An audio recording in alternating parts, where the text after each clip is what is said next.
मेरा नाम अलीशा है और मैं मुंबई में रहती हूँ। लोग अक्सर कुछ पुराने घरेलू टोटके और परंपराओं के बारे में तरह-तरह की बातें करते हैं, जिनकी सच्चाई जानकर कोई भी चौंक सकता है। यह एक बहुत ही खूबसूरत सुबह थी और मैं अपनी चाची के साथ नाश्ता बनाने में व्यस्त थी। चाची का छोटा भाई शुभम मेरे सामने बैठा हुआ था और उसकी नज़रें बार-बार मेरी तरफ जा रही थी। उन नज़रों में एक अपनापन था जो मुझे अच्छा लग रहा था, क्योंकि मैं शुभम को पसंद करने लगी थी।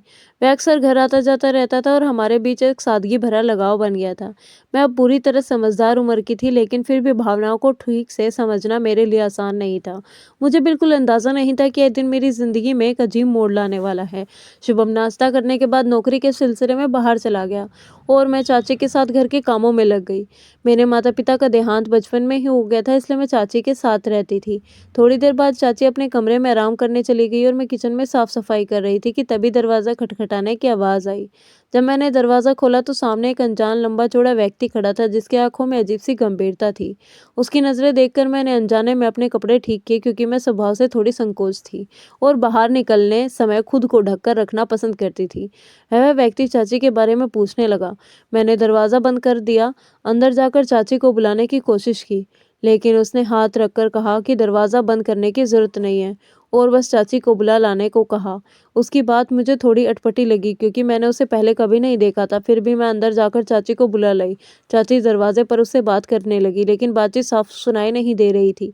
जब वह आदमी चला गया तो चाची ने मुझसे कहा कि वह इस बारे में चाचा या शुभम से कुछ भी बताने की ज़रूरत नहीं है।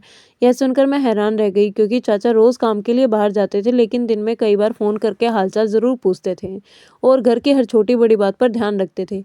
चाचा और चाची की अपनी कोई बेटी नहीं थी, इसलिए चाचा मुझे अपनी बेटी की तरह ही मानते थे और मेरी हर ज़रूरत का ख्याल रखते थे।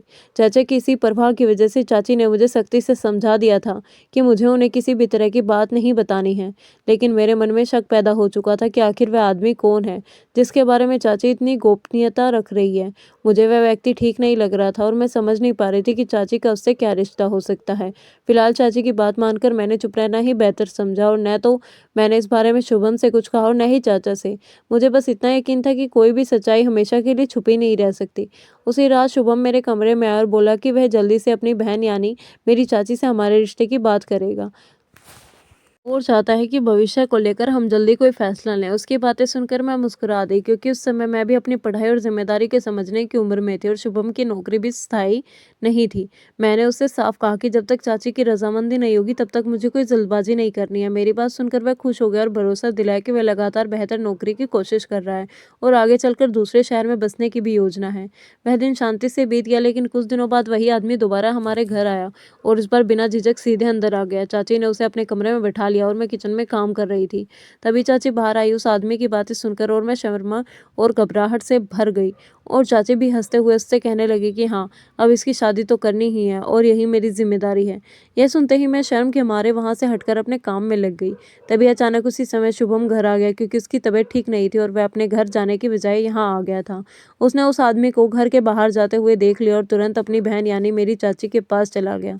कुछ ही पलों में कमरे से जोर जोर से बहस और चीखने चिल्लाने की आवाजें आने लगी। चाची शुभम से नाराज होकर उसे उल्टा सीधा कुछ कह रही थी और शुभम भी गुस्से में उन्हें जवाब दे रहा था। मुझे समझ नहीं आ रहा था कि उन दोनों के बीच आखिर क्या बात हो रही है, लेकिन इतना अंदाजा जरूर था कि मामला उस अनजान आदमी से जुड़ा हुआ है और बात काफी गंभीर है। काफी देर बाद जब शुभम कमरे से बाहर आया तो उसका चेहरा गुस्से से लाल था और वह सीधे स्टोर रूम में जाकर अंदर से बंद हो गया। उसकी तबीयत ठीक नहीं थी, इसलिए उस रात वह हमारे ही घर पर रुकने वाला था। रात के खाने के समय जब मैं चाची को बुलाने गई तो वह बहुत नाराज थी और मुझसे रूखे स्वर में बोली कि तुम जाकर खाना खा लो और सो जाओ। उनका व्यवहार मेरे साथ अचानक बहुत बदल गया था और पता नहीं शुभम ने क्या कहा था कि सारा गुस्सा मुझ पर उतर आया। तो मैंने हिम्मत करके पूछा कि आखिर क्या हुआ है, तो उन्होंने झुंझलाकर कहा कि यह सब तुम्हारी वजह से होता है और ज़्यादा मासूम बनने की ज़रूरत नहीं है। यह कहकर उन्होंने मुझे वहाँ से जाने को कह दिया। मैं रोती हुई अपने कमरे में आ गई और देर रात तक अपने माता पिता को याद करके सिसकती रही। बिस्तर पर लेटे लेटे मेरे दिमाग में यही सवाल घूमता रहा कि शुभम और चाची के बीच ऐसा क्या हुआ और क्या वह सब उस अनजान आदमी की वजह से था। तो रूम अंदर से बंद था, वरना मैं शुभम से जाकर जरूर पूछती। जब भी शुभम हमारे घर आता था वहीं ठहरता था, क्योंकि घर छोटा था और दो ही कमरे थे। एक में चाचा चाची रहते थे और दूसरे में मैं। स्टोर रूम बस स्थायी रहने के लिए था। मुझे अब सुबह होने का इंतज़ार था ताकि या तो चाची से या फिर शुभम से सच जान सकूं, क्योंकि मुझे बिल्कुल अंदाज़ा नहीं था कि अगली सुबह उससे भी ज़्यादा अजीब मोड़ लेकर आने वाली थी। जब मैं सुबह उठी तो शुभम घर से जा चुका था और चाची चुपचाप घर के काम में लगी हुई थी। उन्होंने मुझसे कोई बात नहीं की और उनका बदला हुआ व्यवहार देखकर मैं भी उनसे कुछ पूछ नहीं सकी। रोज़ की तरह मैंने सफाई शुरू की और चाची के कमरे में सफाई करते समय मुझे अजीब ज़मीन पर लहसुन का एक दबा हुआ टुकड़ा मिला। वही लहसुन जिसे चाचा किचन में अपने कमरे में ले आई थी, वह खाया हुआ नहीं लग रहा था, बल्कि उसका छिलका उतरा हुआ था और ऐसा प्रतीत हो रहा था जैसे उसका रस निकाल लिया गया हो। मन में कई सवाल उठे, लेकिन मैंने उन्हें फेंक दिया और काम में लग गई। शाम को चाची ने कहा कि चलो बाजार चलते हैं, कुछ सामान लाना है। पहले भी कभी कभी वह मुझे साथ ले जाती थी, इसलिए मैंने दुपट्टा लिया और उनके साथ निकल पड़ी। रिक्शा में बैठते ही मुझे अजीब लगा, क्योंकि वह बाजार को पार कर गया। पूछने पर चाची ने कहा कि दूसरे बाजार जाना है। उनके व्यवहार कुछ नरम था, इसलिए मैं चुप रही। काफ़ी देर बाद हम एक अलग से इलाके में पहुंचे, जहाँ भीड़ तो थी लेकिन माहौल अनजाना सा लगा। रिक्शा से उतरकर चाची मुझे दुकानों की जगह पीछे बने एक घर में ले गई। दरवाज़ा एक उम्रदराज औरत ने खोला, जो चाची को देखकर मुस्कुरा दी। चाची ने कहा कि इसे यहीं बिठा दो, मैं सामान का सही दाम देकर आती हूँ। यह सुनकर मैं घबरा गई कि वह मुझे साथ क्यों नहीं ले जा रही। चाची ने समझाते हुए कहा कि घबराओ मत, यह भी तुम्हारी चाची जैसी ही है और थोड़ी देर में लौट आएंगी। इतना कहकर वह चली गई और वह औरत मुझे अंदर ले गई। दरवाज़ा बंद होते ही अंदर का माहौल देखकर मैं ठिठक गई, क्योंकि वहाँ कोई लड़कियाँ थीं जिनका पहनावा और सजावट अलग ही कहानी बयां कर रहा था। मैंने वापस जाने की बात कही तो उस औरत ने ठंडे लहजे में कहा कि आने का रास्ता तो है, लेकिन बाहर जाने का नहीं। यह सुनकर मेरे होश उड़ गए। उसने जोर देकर कहा कि अब मुझे उसकी बात माननी होगी। डर के मारे मैंने विरोध किया और बाहर की ओर मुड़ी। तभी उसने मुझे रोकने की कोशिश की और माहौल अचानक डरावना हो गया। मैं संतुलन खोकर गिर पड़ी और चोट लगने से मुझे बहुत दर्द हुआ। वह औरत पास बैठकर बोली कि चाची ने मुझे यहाँ छोड़ दिया और अब मेरी जिंदगी उसकी शर्तों पर चलेगी। उस पल मुझे लगा जैसे मेरे पैरों तले जमीन खिसक गई हो और मुझे समझ आ गया कि मैं एक बहुत बड़ी साजिश का शिकार बन चुकी हूँ। उस औरत ने कठोर लहजे में कहा कि उसने मेरी बहुत बड़ी कीमत चुकाई है और अब मुझे जाकर तैयार होना होगा, क्योंकि रात को बाहर से लोग आएंगे और मुझे भी बाकी लड़कियों के साथ खड़ा होना पड़ेगा। यह कहकर उसने दूसरी औरत को बुलाया और मुझे उसके हवाले कर दिया। उस समय मैं पूरी तरह घबरा चुकी थी और समझ नहीं पा रही थी कि मेरे साथ क्या हो रहा है। मेरी चाची, जिसे मैं माँ की तरह मानती थी और जिनके साथ मैं सालों से सो रही थी, वह मेरे साथ ऐसा कैसे कर सकती है। इस बात पर मुझे यकीन नहीं हो रहा था। मुझे लग रहा था कि यह सब एक डरावना सपना है और थोड़ी देर में मेरी आंखें खुल जाएंगी, लेकिन सच्चाई इससे कहीं ज़्यादा कड़वी थी। कुछ देर बाद वह दूसरी औरत मुझे एक अंधेरे कमरे में ले गई और ज़बरन तैयार होने के लिए कहा। मेरे रोने और विरोध का उस पर कोई असर नहीं हुआ। वह बार बार कहती रही कि अब इसकी ज़िंदगी को अपनाना पड़ेगा, क्योंकि अगर मैंने मना किया तो हालात और भी मुश्किल हो जाएंगे। उसकी बातों ने मेरे अंदर से जैसे सारी ताकत छीन ली हो। मैं बहुत कम उम्र की थी और मुझे एक ऐसी दुनिया में धकेला जा रहा था जिसके बारे में मैंने कभी सोचा भी नहीं था। वह मुझे ज़बरदस्ती दूसरे कमरे की ओर ले गई, जहाँ से डर और बेबसी भरी आवाज़ें आ रही थी, और कहने लगे कि जो बात नहीं मानते उनके साथ यही होता है। डर के मारे मैंने चुपचाप उसकी बात मान ली और उसने मुझे ज़बरन सजाने संवारने की कोशिश की। कुछ देर बाद वहाँ की मालकिन वापस आई, जिसका नाम कोमल था।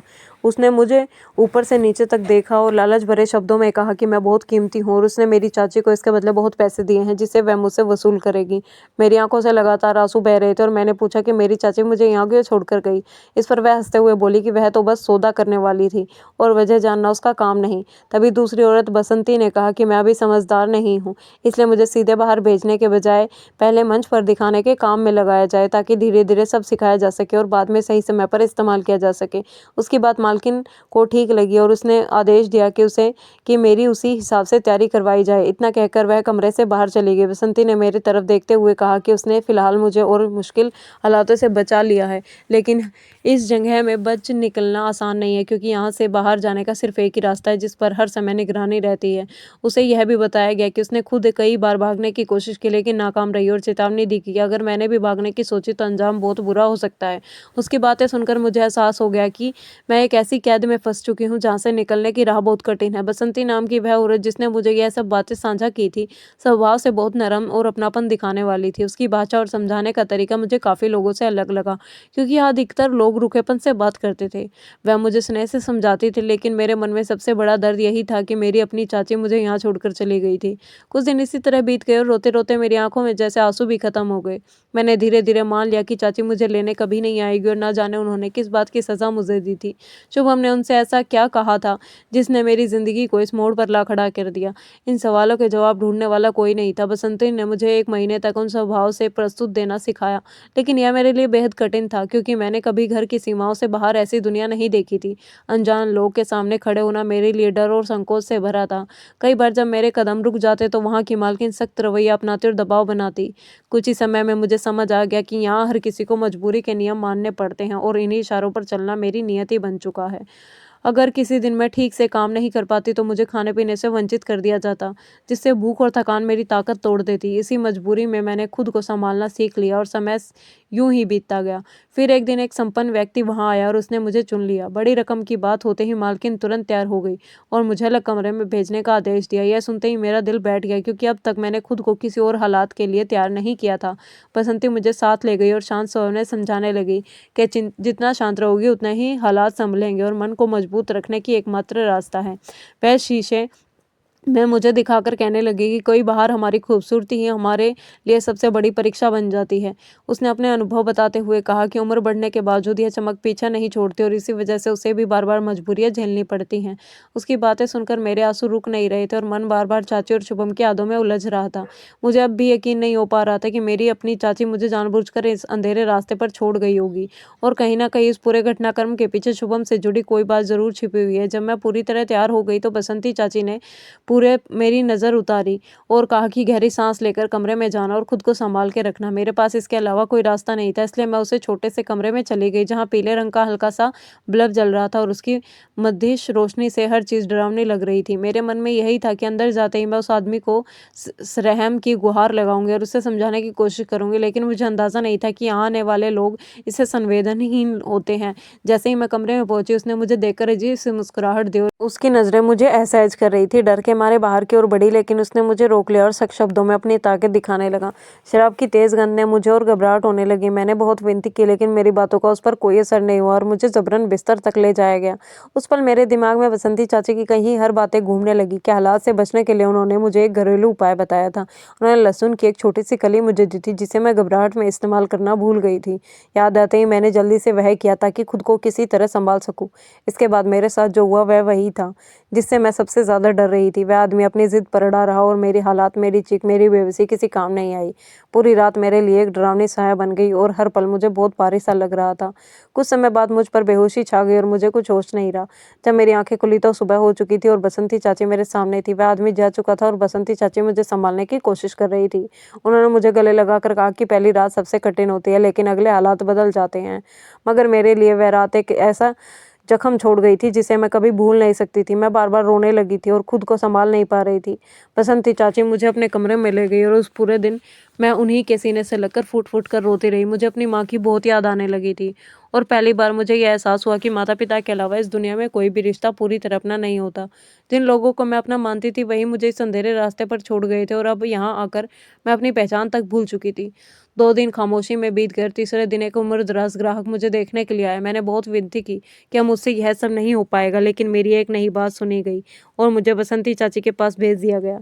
उन्होंने मुझे समझाया कि और तैयार किया और हमेशा की तरह मेरी मुट्ठी में लहसुन थमा दिया और याद दिलाया कि उसे भूलना नहीं है। मैंने चुपचाप वही किया और खुद को उस कमरे तक ले गई।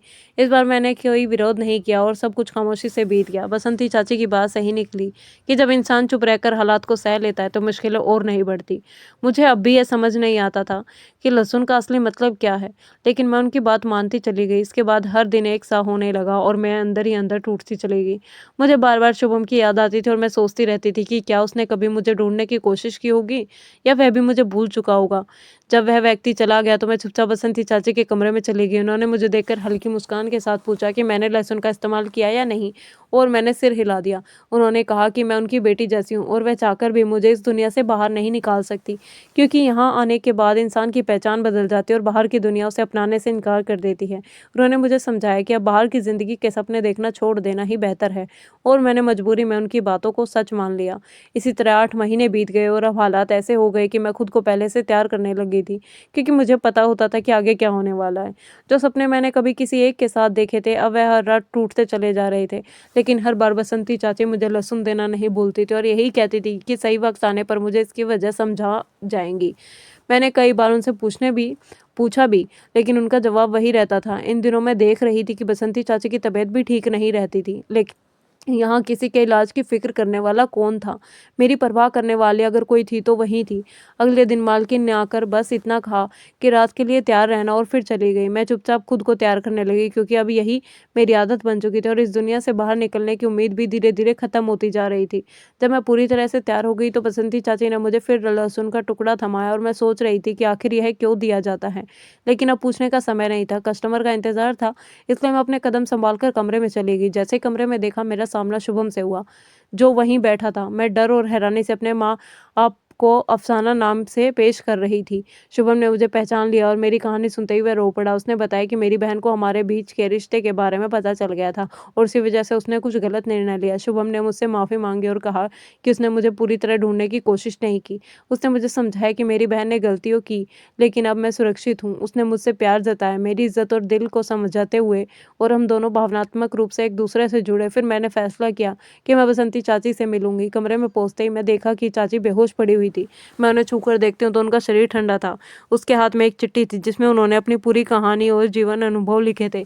चिट्ठी में यह भी लिखा था कि लहसुन का प्रयोग स्वास्थ्य और सुरक्षा के लिए किया जाता है, ताकि कठिन परिस्थितियों में भी कुछ हद तक सुरक्षा बनी रहे। बसंती चाची की देखभाल और फिक्र में मुझे बचाने की कोशिश की, और यही उनका सबसे बड़ा संदेश था। अब मैं शुभम के साथ नए जीवन की शुरुआत कर चुकी हूँ।